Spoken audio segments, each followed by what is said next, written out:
We are on our walk here this morning. We took a different route.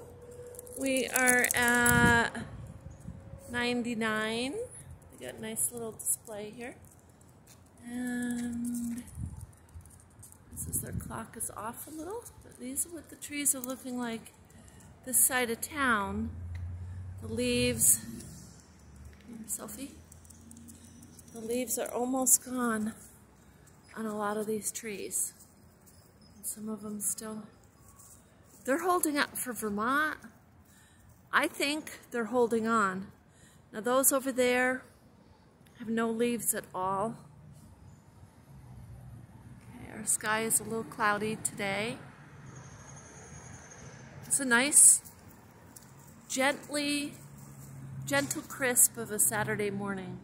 Let's put it that way. It's a gentle crisp. Sophie's enjoying her walk.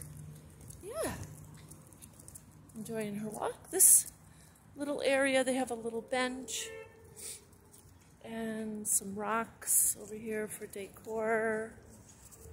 And this is Williston. And there's a little bagel Green Mountain bagels are here, and they've been here forever. They're only open very short amount of the day, they close at like 3 o'clock. So they're not open too long, but they do a ton of business in that way. So this is near exit 12. And this is Taft's Corners.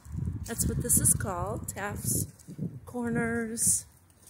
And we're only walking up to the stores here because we had a majority of our walk, so Sophie's all set. And you got Green Mountain, and you got Vermonto's next. This is a little pizza place. It's Vermonto's. And then next we got the little sushi